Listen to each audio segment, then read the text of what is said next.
In this episode of the Tifo Football Show, the part of Joe Devine will be played by JJ Bull.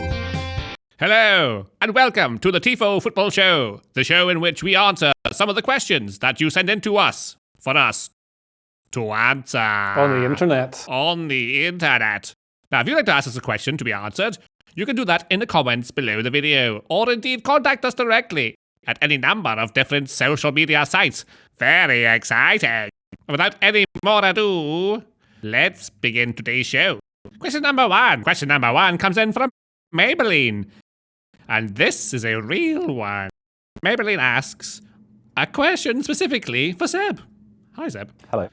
How would you fix Bayern's absurd dominance of the Bundesliga now that they've won 31 of its 59 seasons? The league desperately needs some competitive balance, but 50+1 seems to have enshrined their position at the top of the table. Enshrined. They've put it in a shrine. They have indeed. Interesting question. Do I tell you now or do I go over there and tell you? I have no idea. Just how are you going to do this one, basically? I'm not going to tell you that. I'm going to make up my mind as I go to the place where I'm going to do it.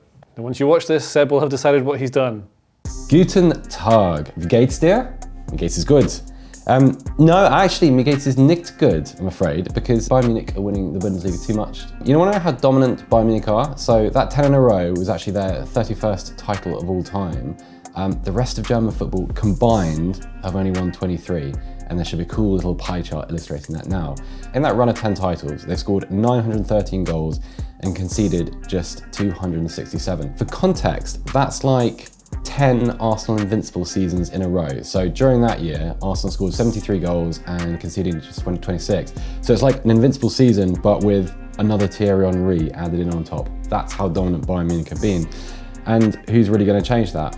Some say Dortmund, and Dortmund against Bayern Munich is a very big game in Germany. But to kind of put that rivalry into its proper context and to kind of examine the actual differences between them and how much of a disparity there is, we're going to look at the Deloitte money list from 2022. I feel like there should be some ominous organ music when we do that. 2022, Bayern Munich total revenue 611 million euros.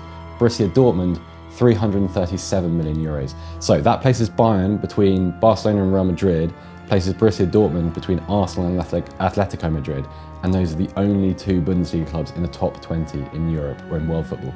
So one thing is they've really capitalized on the success. In 2006, they had 136,000 members, very large.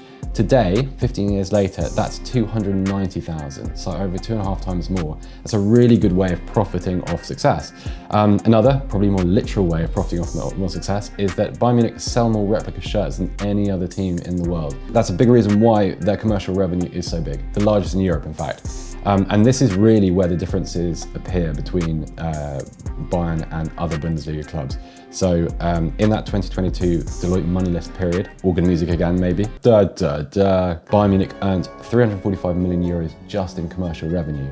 Borussia Dortmund, 149.5 million. How do you fix this? Well, I went away, I had a little bit of a think and came up with a plan, and it is just to ban Bayern Munich.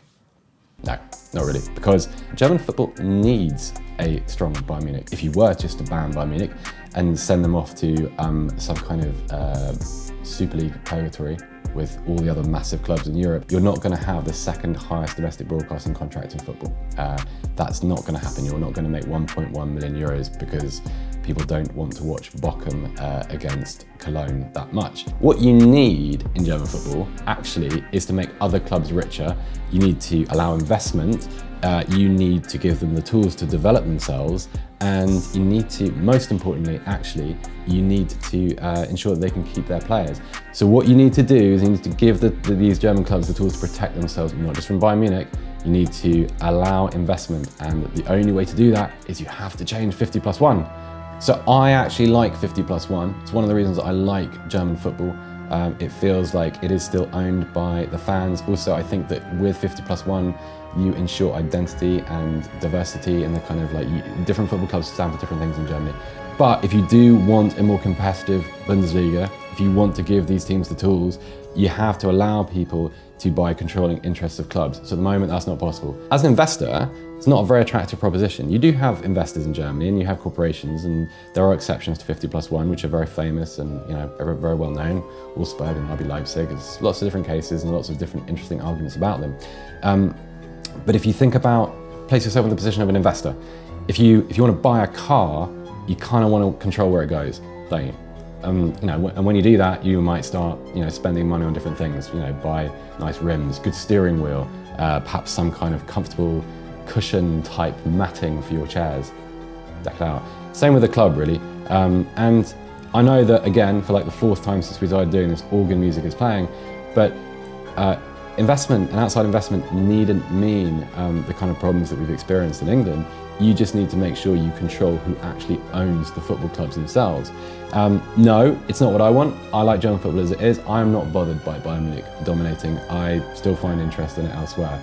But if you want a Premier League scenario, you have to create the conditions whereby you create not just a Manchester United, but a Chelsea, a Manchester City, an Arsenal, a Tottenham, a Liverpool.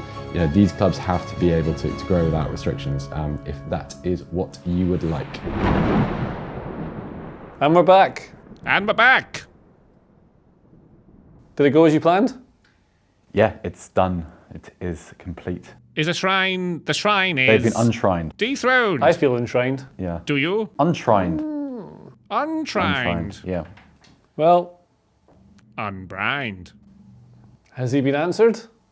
You've been answered. Question number two comes in from a St. Sloth. St. Sloth asks, when an attacking team is given a penalty, they usually get a much higher XG from the penalty than from the location of the foul. That's an interesting way of phrasing it, isn't it?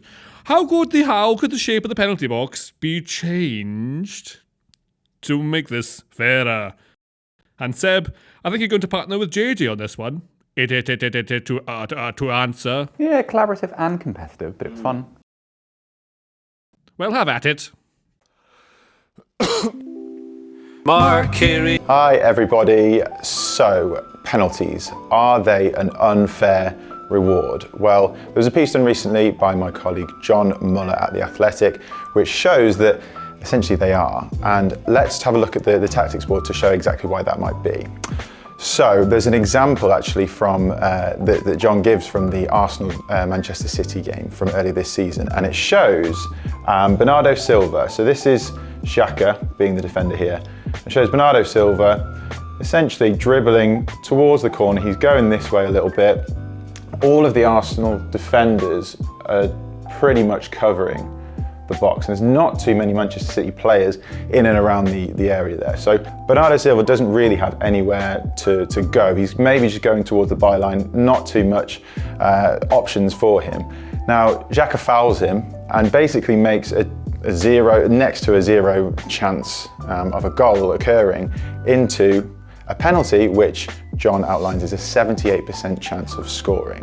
Now, as I say, the question is that fair? And what we can do is look at this. So essentially this graphic that's made by John is a really neat one. It essentially just shows where the ball was right before the penalty was awarded.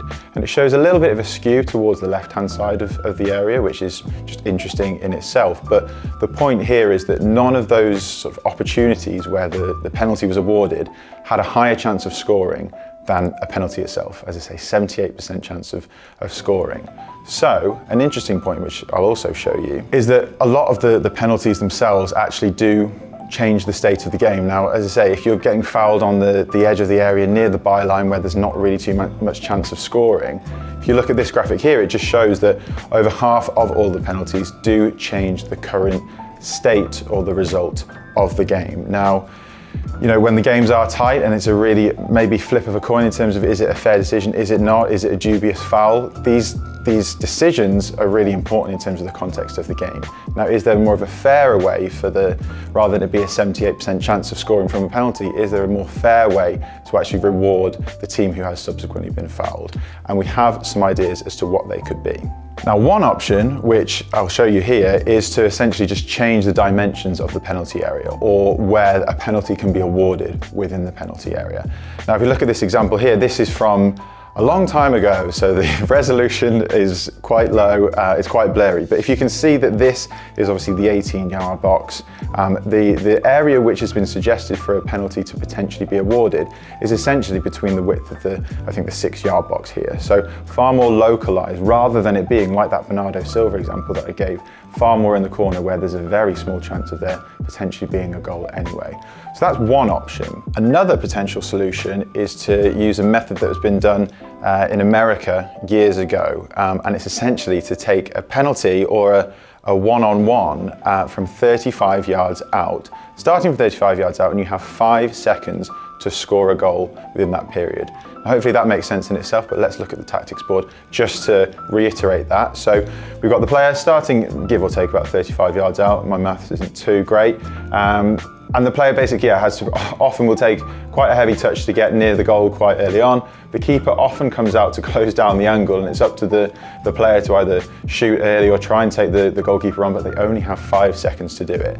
Now, there's some numbers to back this up as to what the difference is between a typical penalty and this style. So, as John outlines here, the running style penalties are a little bit more fair. So if you just look at it just purely as a distribution, so the likelihood of a penalty, the running style penalty, going in terms of this conversion rate is about 45%, so just fewer than 1 in 2 actually go in, compared with that 78% chance, which, as we said, is a bit skewed towards the attacking team. So that's another option. Could be more of a fun one. Is it slightly fairer? Probably yes as well. Maybe there's the other option of changing the dimensions of the penalty area. Maybe you guys have a suggestion as well. Leave it in the comments below. I quite like the idea of maybe wherever the foul is taken, a bit like a free kick really, that is where you get the location, you get a free hit from the attacking player and the goalkeeper, wherever that may be. But let us know in the comments. And please do read John's piece on The Athletic and subscribe to The Athletic as well. Who'd have thought? Geometry, part of the show. Shapes and stats combine to form the new box. It's a new world order. Me and Seb in charge. Here we go. What about taking the penalty from where the foul was? No, because angles, science, no. Angles? Yeah, because you could be fouled by the post and goalkeeper could just block off the entire fouled goal by the with a very post? small part of his body. Oh, you mean Yeah. in position, the post hasn't fouled you because it's not sentient. Also, you wouldn't get a penalty if the foul was committed by the post. It's just a collision. You've been answered. The ball died. Finally now for the show, question number 3. Question number 3 coming in from Jack. Jack says, what would England look like in 2022? What would England look like in 20? Bees? A little bit of yeah. What would England look like? Bees. I was thinking, like, when people say things like "I be looking for." I like bees. Bees? Seb. It's a team of Chris Suttons for historical reasons. It's an in-joke that you might not get. Your eyes suggest that you don't get that. You have actually done this though, haven't you? You've made the video. I have actually done it. I have done proper research and everything. He's been busy this week, Joe. We've been doing an awful lot of I have been a stuff. busy bee. He's a busy bee. I am a busy bee. Yeah. Just get on with it. Team of busy bees. I'm going to try and answer the question that everyone is asking. If England had a B team, what would it look like? And obviously for people of my generation growing up, there was such a thing as an England B team, and we had Matt Le Tissier scoring a hat-trick, Chris Sutton refusing to play for the England B team ahead of the '98 World Cup. It's quite a weird novel concept because you're not talking necessarily about up-and-coming players, they'd be more under 21s. So it's more the players who aren't quite there, haven't quite made it, and maybe never really will. So we'll start in goal here. This is my choice for goalkeeper, Fraser Forster.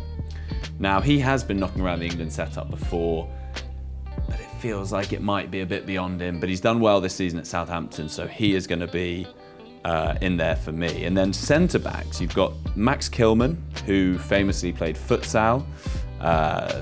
He has done well for Wolves. Again, I don't think he's going to be troubling Gareth Southgate's main squad.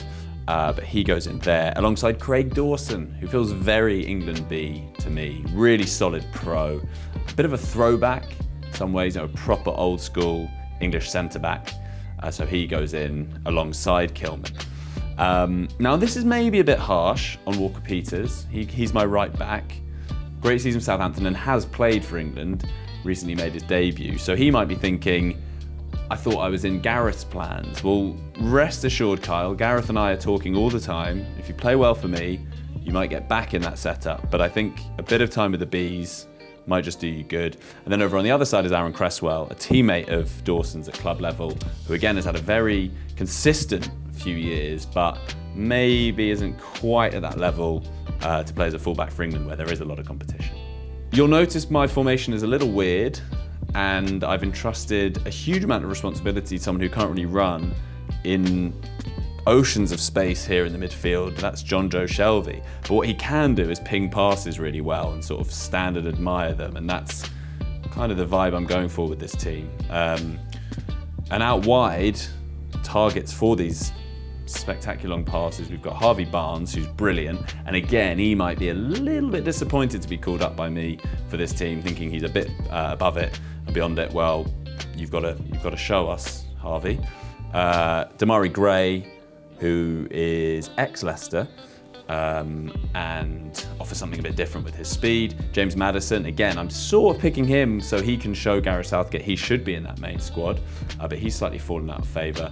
And then a really exciting front line, Ivan Toney of Brentford and Danny Ings, slightly different kind of where they're at in their careers, because Toney probably is looking upwards, looking ahead to getting in that England team, whereas Ings would probably accept that's going to be a stretch. So yeah, this is my B team to sort of take on the world and other B teams, and I think I'm imagining them playing in a friendly, maybe at Loftus Road against Mexico Bees. I think that would really bring the punters in for a kind of carnival atmosphere, and hopefully one or two of them will make their point to Gareth Southgate and force their way into the main squad. Well, there we go. Bees. And we're all left questioning, what would England C look like? Do we get a, like, you've been answered? Well, it comes at the end of our bit But of I've answered it, and you sent me away to do it. I got a task, it took up time. I answered the question. I don't care. That's the end of the show. From JJ Bull. Bees. From Seb Stafford-Bloor. And from me, your host. I've got a question for you this week. What? Because you have a question. Oh yeah, please go ahead. Would you rather eat a bee or fight a man? That is a good one. Or fight a bee? Is the bee alive? The bee's alive. The bee's alive. The man is also alive. The bee has its sting. Full-sized man, bee-sized bee. Does the bee still have its sting? Yes. How dangerous is the man? I mean, less dangerous than eating a live bee. Not necessarily. Can you hold it so you can kill it before? You can Will it sting the inside of your mouth? If you eat it in a way that it doesn't know you're about to eat it, maybe that's fine. How have you caught it if it's not alive? For ecological reasons alone, bees very important. Don't eat the bee. Yeah. Don't. I don't eat think you bees. should eat the bees. That's the end of the show. So happy to all have you here. We'll be back next week with if you'd like to ask a question, do pop it in the answers below. Please do. We need Leave more. your questions, comments below. Yes, we'll be back next time with other things. Bye. More questions, please. Give me more. More of them bees. How long do I have to keep waving for this time? As long as you want. More bees. I want to stop. Is that the end? Yes. Let's all go home. You're so talented, JJ. What a talented boy. Talented boy, JJ. JJ's a talented boy. If you like this video, please consider subscribing to the channel. The Athletic is home to some of the world's best sports journalists, including David Ornstein, Daniel Taylor, Ollie Kay, Amy Lawrence and Rafa Honigstein. There are journalists dedicated to each Premier League team, so every fan gets the coverage they deserve, not just the big clubs. And you can try it for free now for 30 days. See the link in the description.